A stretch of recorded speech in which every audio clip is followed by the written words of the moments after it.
गांव में बढ़ के तो दिखाओ। मैं खड़ा हूँ थारे बीच में गांव में, जो कर मैं खड़ा हूँ ला दूँ किसी बीजेपी के किसी नेता ने, अरे मान जाऊँगा। ठीक है, क्या बढ़िया बात है। करके यार भी है और सक्षम तरीके से इस चुनाव को लड़ने के लिए काबिल भी है। तैयारी क्या हो रखी है तो आप पूछो विरोधियों से। बीजेपी जेजेपी है, कांग्रेस, इन्हीं के नेता फिरे इधर उधर, कोई कहते इसने दे दो टिकट, कोई कहते इसने दे दो। आप तो इनको लड़ने बचावा नहीं है। तो हमारी तो जी तैयारी पूरी है और कहीं पर भी किसी भी प्रकार से इलाहाबाद की जनता हमारी कोई भी जिम्मेवारी नहीं लाती, उसको भी बिल्कुल भी नहीं करवाने का मुकाबला है। भरत सिंह बेनीवाल का बयान था तो जो है चुनाव में वो ये कहना था कि अभय सिंह पर चुनाव नहीं लड़ना चाहिए। क्यों नहीं लड़ना चाहिए? क्या कारण ऐसे बनता है? अभी चौधरी अभय सिंह जी ने किसानों के कहने पर ये इस्तीफा दिया, तो आज इलाहाबाद की जनता उनको कह रही है, इलाहाबाद के किसान उनको कह रहे हैं कि भाई आके लड़ो। किसान होने के नाते इस लड़ाई को आगे बढ़ाने का काम है। ये चुनाव में सर बीजेपी कह रही है कि नर्लों की हम जमानत जब्त करवाएंगे, कोशिश फिर आज हो बीजेपी आड़न के जो गांव में तो बढ़ो, अपने सेब तो बीजेपी आड़न के जो हम गांव की वार्ड में छाई में आगे प्रोग्राम कर जो नहीं तो ये मान जाएंगे कि भी कुछ है लाए क्यों भी। सर बीजेपी कहीं न कहीं चौधरी देवीलाल वंशज में ही कार्ड खेलने की कोशिश में है, ये इस प्रकार के कयास लगाए जा रहे हैं। तो क्या अगर देवीलाल परिवार से ही कोई दूसरा उम्मीदवार आ जाता है तो फर्क पड़ेगा इन लोगों पर? देखिए जी, देवीलाल परिवार के तो इतने सदस्य बैठे हैं बीजेपी में, स्वागत होता है उनका, या लोग गाड़ काटे।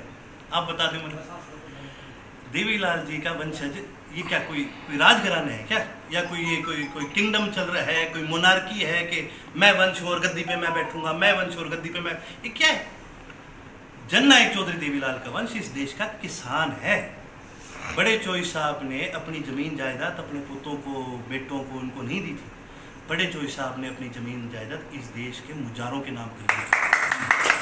बड़े चोई साहब का जो वंश है वो इस देश का किसान है, हम नहीं है वंश, ठीक है। और जी ये तो डेमोक्रेसी है, जो काम करेगा वो जीत के आएगा, जो उम्मीदों पे खरा उतरेगा वो जीत के आएगा, जो लोगों में रहेगा वो लोगों का कहलाएगा। सर जेजेपी जो के वरिष्ठ नेता है चौधरी अजय सिंह चौटाला, उन्होंने अभी एक कार्यक्रम के दौरान बयान दिया था जी, किसान आंदोलन के बाद भी जो इनेलो है उसका आधार शून्य है। तो वो चाहे अपने मन में चाहे कुछ ही सोच लें, अगर आज हमारा आधार शून्य हो तो जी आप यहाँ बैठ के मेरे से इतने सवाल ना कर रहे हो। और अगर ऐसी कोई बात होती तो हरियाणा की जनता क्यों इलाहाबाद की इतनी चर्चा कर रही थी? और ऐसी कोई बात होती तो जींद में आपने सभी ने जींद में जो रैली हुई लोग वो देखी। और मैं खुद अपने मुंह से कहता हूँ जी, पंडाल हमारे लिए छोटा पड़ गया। सर इससे पहले पंडाल नहीं, मंडी छोटी पड़ी जी बिल्कुल, तो मंडी नहीं, जींद की सड़कें भी कम पड़ गई। सर इससे पहले चर्चाएं भी थी कि एक जो दिग्गज चेहरा है नजर आने वाले, और शायद जो वीरेंद्र सिंह डुमरखिया जी वो नजर आए, तो सर क्या लगाया जाए कि आ रहे हैं इनेलो में?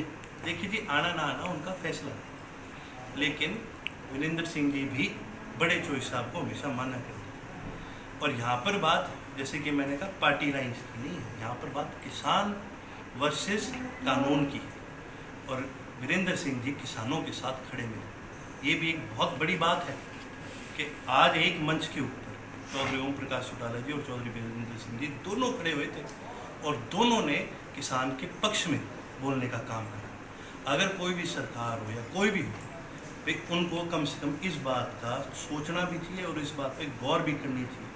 और ख़ास करके बीजेपी जेजेपी सरकार को इस बात पे बहुत ही गौर करनी चाहिए, क्योंकि प्रदेश का इनके नेता कुछ ही कहते जाएं टीवी पर, इस बात से फ़र्क नहीं पड़ता। आप पत्रकार हैं, आपने हज़ारों लोगों के इंटरव्यू लेंगे और लोग आके पता नहीं क्या क्या कह जाते हैं इंटरव्यू पर ग्राउंड रियलिटी हमेशा वही रहती है जो ग्राउंड पे हो।